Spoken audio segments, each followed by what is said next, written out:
Hello everybody, I hope you're all well.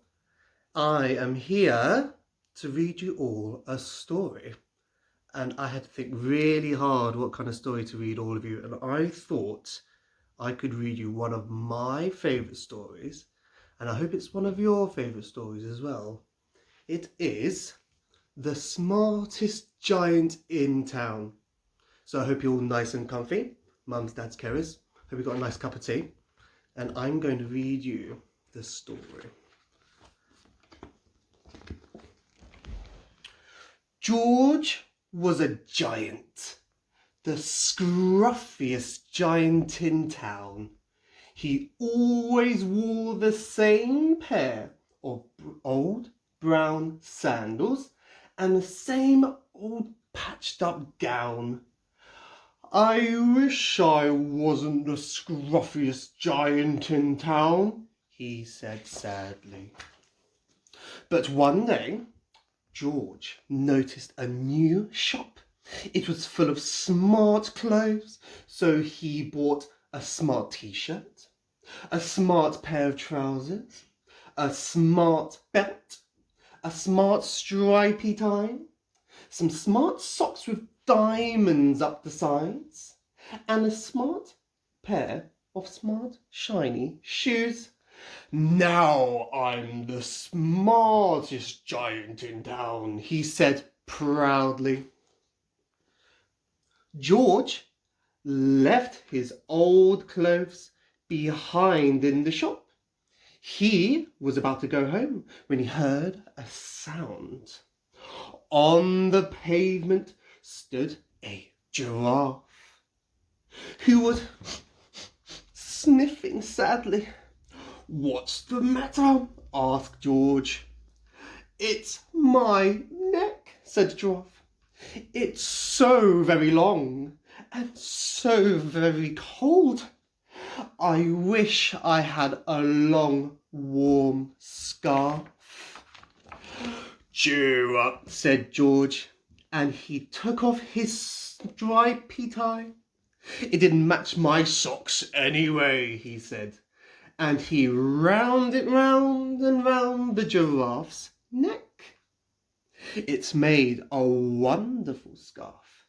"Thank you," said the giraffe. As George strode towards town, he sang to himself, "My tie's a scarf for a cold giraffe, but look at me up and down. I'm the smartest giant in town." George came to a river. On a boat stood a goat, who was bleating loudly. "What's the matter?" asked George. "It's my sail," said the goat. "It blew away in a storm. I wish I had a new sail for my boat." "Cheer up," said George, and he took off his new white shirt. "It's kept coming untucked anyway," he said, and he tied it to the mast of the boat's goat. It made a magnificent sail. "Thank you," said the goat. George strode on, singing to himself, "My tie's a scarf for a cold giraffe. My shirt's on a boat as a sail for a goat. But look at me up and down. I'm the smartest giant in town." George came to a tiny, ruined house. Beside the house stood a white mouse with lots of baby mice. They were all squeaking. "What's the matter?" asked George. "It's my house," squeaked the mother mouse. "It's burned down, and now we have nowhere to live. I wish we had a nice new house." "Cheer up," said George, and he took off one of his shiny shoes. "It was giving me blisters anyway," he said. As the mouse and her baby scrambled inside, the shoe made a perfect home for them. "Thank you," they squeaked. George had to hop along the road now because he had one shoe. But he didn't mind. As he hopped, he sang to himself. My tie's a scarf for a cold giraffe. My shirt's on a boat as a sail for a goat. My shoe is a house for a little white mouse. But look at me up and down. I'm the smartest giant in town. George came to a campsite. Beside a tent stood a fox who was crying. What's the matter? Asked George. It's my sleeping bag, said the fox. I dropped it in the puddle. I wish I had a warm, dry sleeping bag. Cheer up, said George, and he took off one of his socks with diamonds up the sides.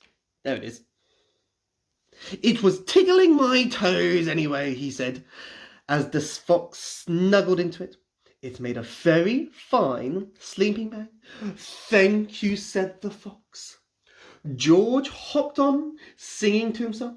My tie's a scarf for a cold giraffe. My shirt's on a boat as a sail for a goat. My shoe is a house for a little white mouse. One of my socks is a bed for a fox.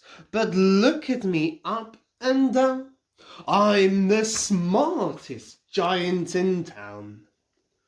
George came to a big, squelchy bog. And beside the bog stood a dog who was howling. What's the matter? Asked George. It's this bog, said the dog. I need to get across, but I keep getting stuck in the mud. I wish there was a safe, dry path. Cheer up, said George, and he took off his smart new belt. It was squashing my tummy anyway, he said, as he laid it down over the bog. It made an excellent path, an amazing path. Thank you, said the dog. The wind started to blow, but George didn't mind. He hopped on, singing to himself. My tie's a scarf for a cold giraffe. My shirt's on a boat as a sail for a goat. My shoe is a house for a little white mouse. One of my socks is a bed for a fox. My belt helped a dog who was crossing a bog.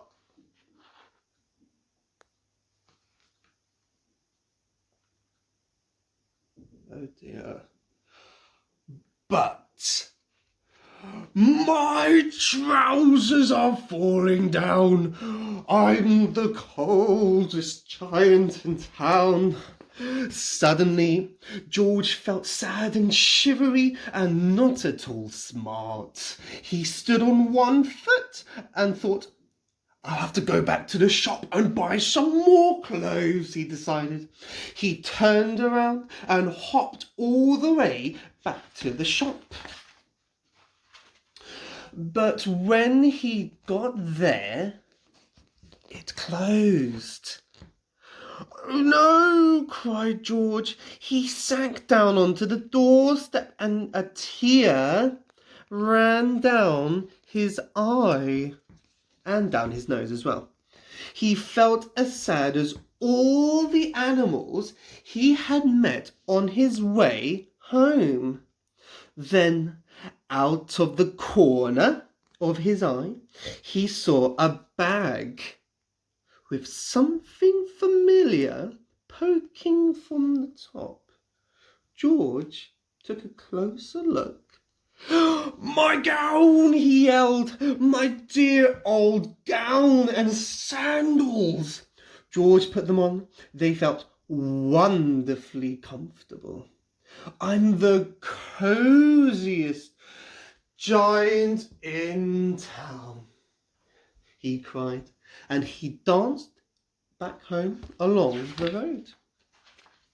Outside his front door stood all the animals he had helped. They were carrying an enormous present, a big present. Come on, George, they said, open it. George untied the ribbon. Inside was a beautiful gold paper crown and a card. Look inside the card, George, said the animals.